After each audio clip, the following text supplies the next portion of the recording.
तो एक तरफ जहां सभी विधायक प्रत्याशी मैदान में उतरे हुए हैं, तो दूसरी तरफ हम देखेंगे कि उनके समर्थकों में भी गजब का जोश और उत्साह नजर आ रहा है। फिलहाल हम मौजूद हैं राजद प्रत्याशी समीर कुमार महासेठ जी के यहाँ, जहाँ कुछ समर्थक हमारे साथ मौजूद हैं। हम इनसे बातचीत करना चाहेंगे। यहाँ हमारे साथ मौजूद हैं पूर्व जिला परिषद उपाध्यक्ष भरत भूषण यादव जी। हम इनसे जानेंगे कि क्या वजह रही है कि भाजपा को छोड़ के राजद में प्रवेश करना और समीर कुमार महासेठ जी को अपना समर्थन देना। तो सबसे पहले तो हम आपके राजनीतिक सफर के बारे में जानना चाहेंगे। जी नमस्कार, और आपके माध्यम से सभी व्यूअर को, मधुबनी की जनता को बधाई देता हूँ, आभार व्यक्त करता हूँ। आपने जो प्रश्न किया भारतीय जनता पार्टी को छोड़ के इधर आने का, तो भारतीय जनता पार्टी वर्ष 2014 में एक इस ढंग से प्रोपगंडा पूरे देश में वातावरण बनाया, जो ये मनमोहन सिंह की सरकार प्रतिदिन घोटाला पर घोटाला कर रही है, ये कर रही है, वो कर रही है। आम जनमानस को लगा कि वास्तव में सरकार बदलनी चाहिए। मोदी जी ने कहा कि मुझको आशीर्वाद दीजिए, हम हर साल 2 करोड़ युवाओं को नौकरी दूंगा, महंगाई कम करूंगा, गैस सिलेंडर इतना करूंगा, पेट्रोल डीजल का दाम इतना करूंगा, डॉलर का जो बेतहाशा जो एक वैल्यू बढ़ गया है, यानी प्रधानमंत्री की उम्र से को भी क्रॉस कर लिया। ये सारा सब्ज-बाग दिखा के हमको भी लगेगा ग्रामीण स्तर पर कम से कम दरभंगा हमारा मिथिला क्षेत्र का एक एजुकेशन हब बनेगा। वैसे भी नेपाल और सुदूर देहात के लोग उच्च स्तरीय शिक्षा प्राप्त करने के लिए दरभंगा ही लोग जाया करते थे, सरकारी शिक्षण संस्थाओं में पढ़ते थे और पढ़ के ऊंचे पदों पर जाते थे। तो हमको लगा कि एजुकेशन हब भी बनेगा, आपको जो है सो नया टेक्नोलॉजी, नए ढंग से जो उद्योग कल कारखाने बंद हैं उसको चालू कराएंगे। लेकिन सब लगा कि ये सब जो बाग दिखाना था, केवल सपना दिखा करके लोगों को भ्रमित करके वोट ले लिया।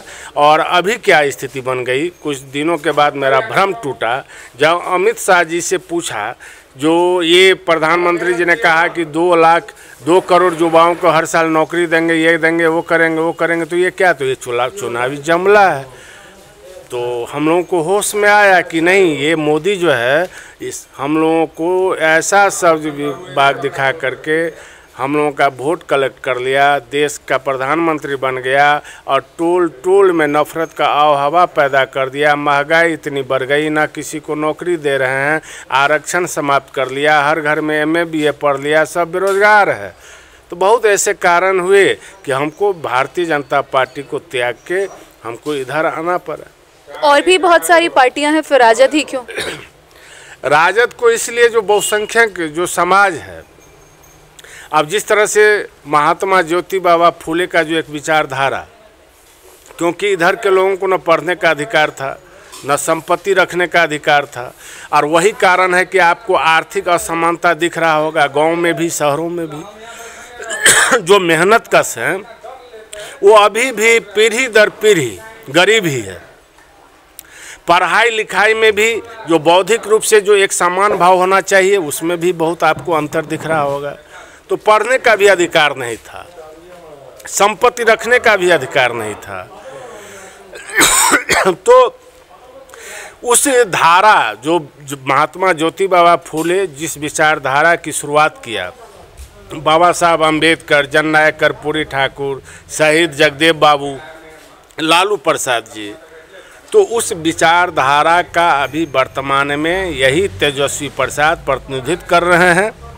और हम बहुसंख्यक लोग आबादी का कहीं ना कहीं जो मूल अधिकार है, वह अधिकार इसी धारा में सुरक्षित है।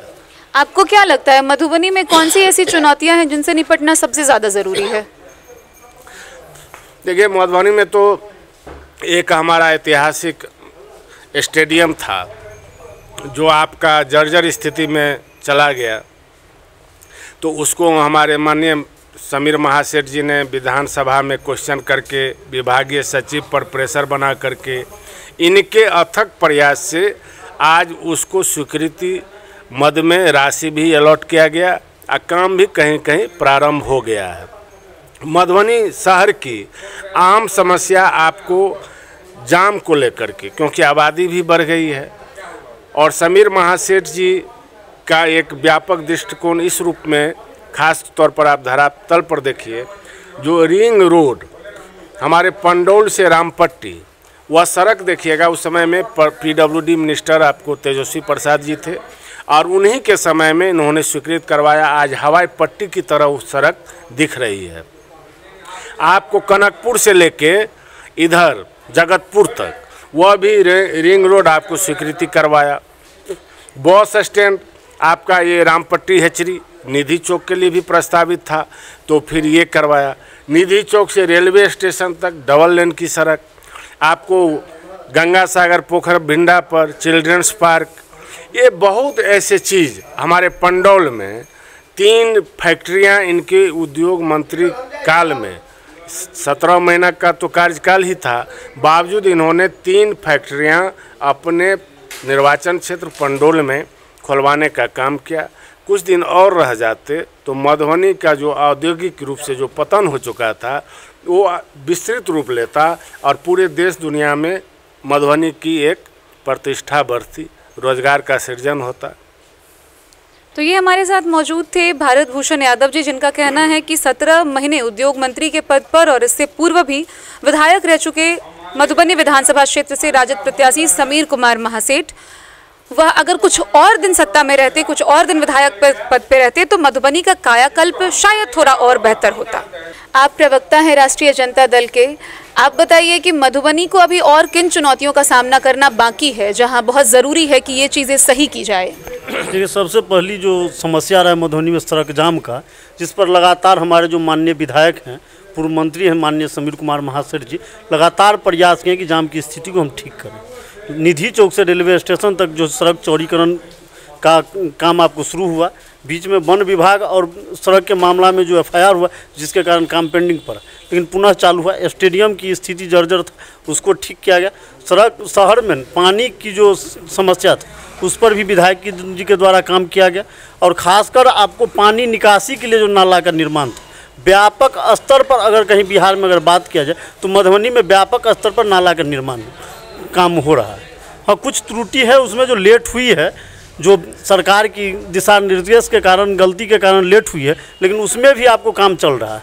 तो लगातार मधुबनी की स्थिति है कि हम लोग पूरी तरह आपको जो मधुबनी के विकास की ओर ले जाने का काम जो हमारे विधायक जी किए हैं वो सराहनीय रहा है। ये विकास की जब बातें आती हैं तो आप ये कैसे विश्वास जता पाते हैं कि जितने भी प्रत्याशी इस बार उतरे हैं, नए लोगों को भी मौका देना चाहिए, फिर यही क्यों? देखिए, सबसे बड़ी बात है कि जो क्षेत्र का विकास करे, जो जनता के बीच जाए, जनता की जो समस्या के प्रति गंभीर हो, वैसे लोग प्रतिनिधि हो। और उस मामले में जो माननीय समीर कुमार महासेठ जी पूरी तरह गंभीर हैं। अगर 12 बजे रात में अगर कोई फ़ोन करता है उनको, तो उनकी फ़ोन रिसीव होता है। आपका परिचय? इंद्रजीत राय, जिला प्रवक्ता, राष्ट्रीय जनता दल मधुबनी।